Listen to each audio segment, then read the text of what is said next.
Hello, and welcome back to Hitman 3 and the end of an era mission set in Chongqing, China. And today we will be taking care of the Deprivation challenge, which entails killing Hush while he's in his deprivation chamber. And we will also get the scoot over discovery or feat for exiting the mission via the scooter. So today we will be bringing with us our ever trusty lockpick, a silenced pistol and some lethal poison, and as usual starting at the Riverside walkway, which is available from Mastery level 4. So right from the start, off the bat, we are going to unwittingly put away our umbrella while it's still raining, when we could have kept it up, while we run down the corridor here to our right, follow the pathway all the way round, down the stairs, and we've just triggered this young lady's routine, and we're just going to wait here until she makes her way into the shipping container, which is actually the entrance to the underground data storage facility. And if you don't know the code for the door, she is about to tell us this code. So once she moves away, we're going to vault over the balcony, wait behind these boxes of bananas. She will then say the code out loud, 0118.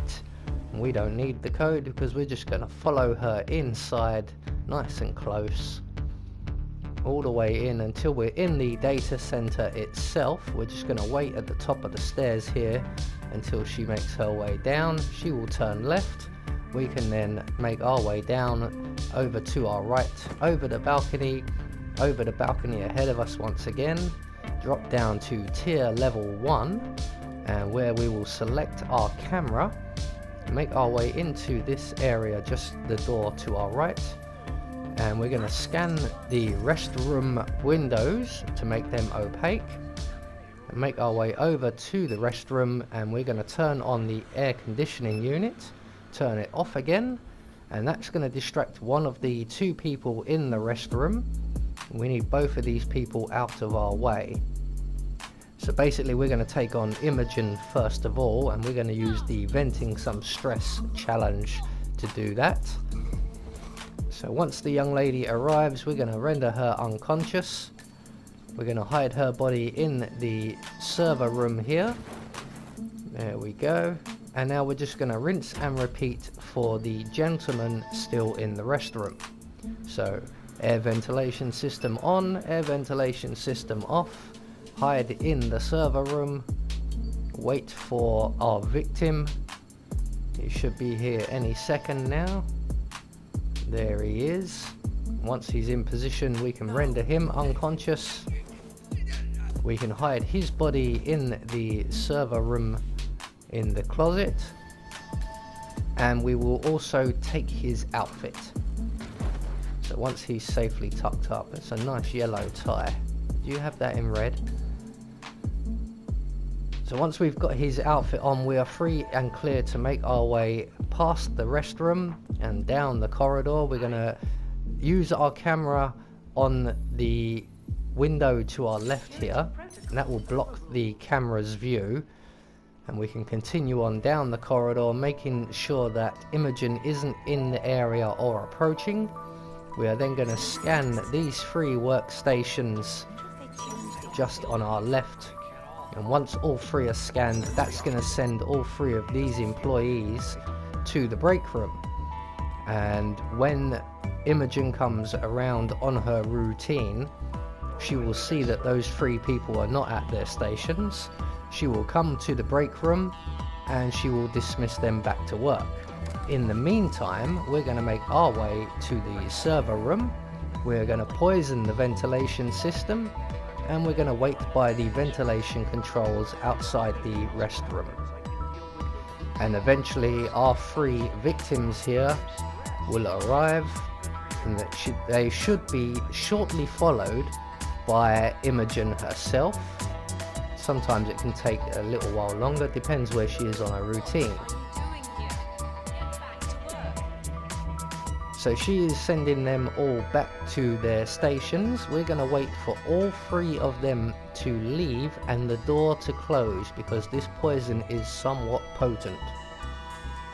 So once that door closes, we can then turn on the ventilation system. That will then kill Imogen, and we need to turn the ventilation system back off again. Like I said, this stuff is potent. We can get to the core.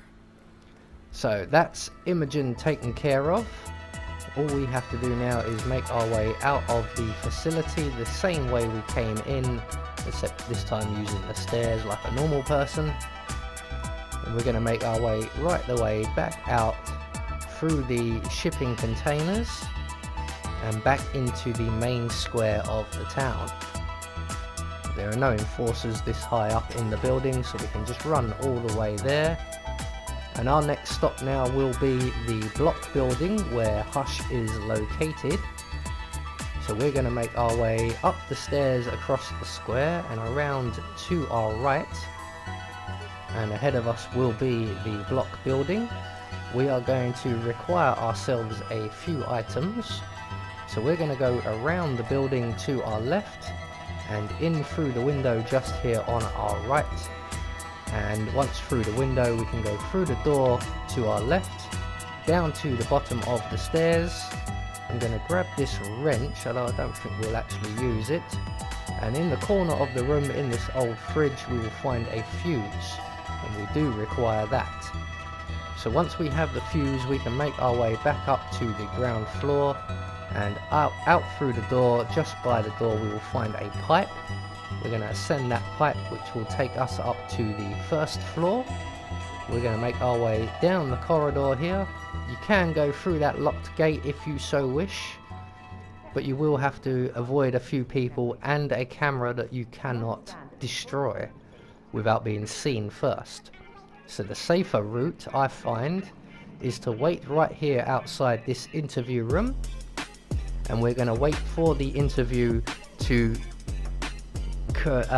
finish, and the gentleman you can see leaning against the wall will then move away and go and sit in the chair facing away from us, and at that point we can then make our way through this room and out through the window on the far side.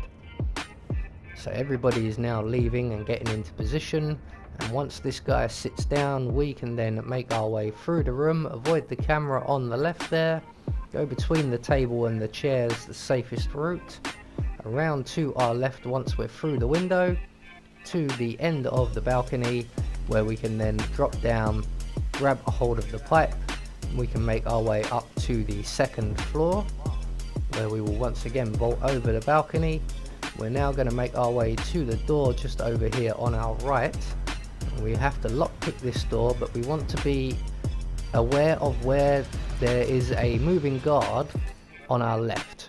That's him over there. And he's got his back to us, so we can make our way straight through. We're going to wait by these boxes here for the guard drinking from the bottle there to move back into position. And once he's in position, we can then make our way through the security room and up the stairs on the far side. We're going to go up one flight, await around the corner, and we're going to pull out our silence pistol, and while we're here we're going to take out the surveillance system, although we're past all of the cameras now, I believe, but it's better to be safe than sorry. So we're going to make our way up to the next floor here. We're going to once again be using our silence pistol. We're going to wait for the guard patrolling in the corridor to turn around and move away. We're going to make our way just down past the hose pipe box on our left, which is the red box. We're going to drop our gun on the floor, make our way back down the corridor and hug the boxes at the end here, and eventually the guard will come back along on his patrol. It's just up and down this corridor. He will find the gun and he will move to take the gun away, and he will go past us, and at that point we can subdue him from around the corner, take his outfit, hide his body, and retrieve our very, very precious gun.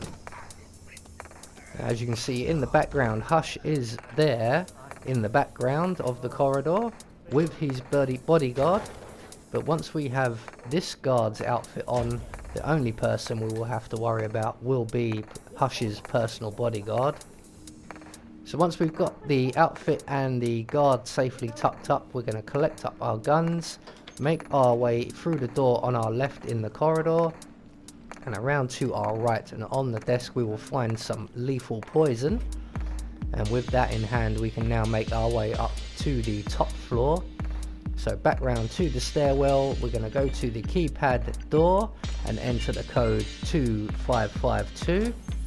Make our way up to the top floor. I am crouch running because there is an enforcer up here, although he usually has his back to us, as he does today.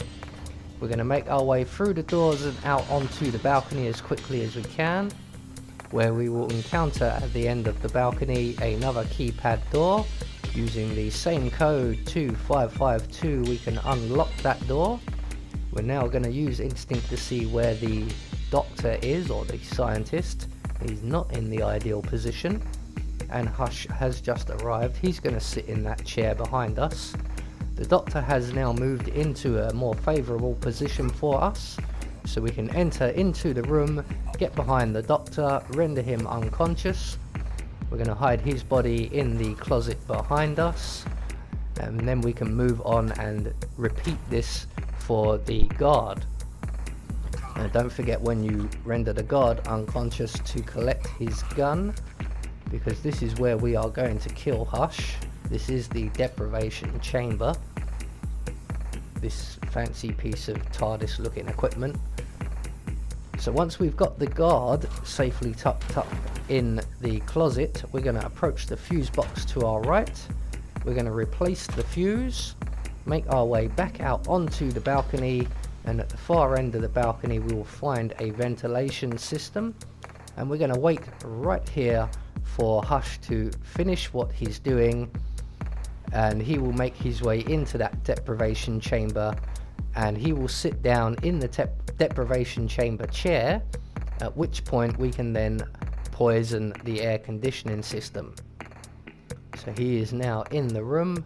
He has noticed that his deprivation chamber is working. He's going to take a seat and have a nice relaxing time, and once he's sat down in the chair, we can then add our poison to the ventilation system, and that will kill Hush. And there he goes. Let's both targets down. I just need to override this, and I'm in. You can get out now and I can take care of the data remotely. So that will get us the deprivation challenge. All that's left for us to do now is escape the building. And I tried to go all the way down the stairs, forgetting there is an enforcer below. So we are going to retrace our steps the same way we came in, with one minor change, that when we get down to the first floor, we now have our ladder unlocked, so we're going to use that for the ground floor. We're going to exit the area and around to our left once again, where we will find a waiting scooter. So there we go, that is the deprivation challenge taken care of. I have been Anubis, and I will see you all in the next video.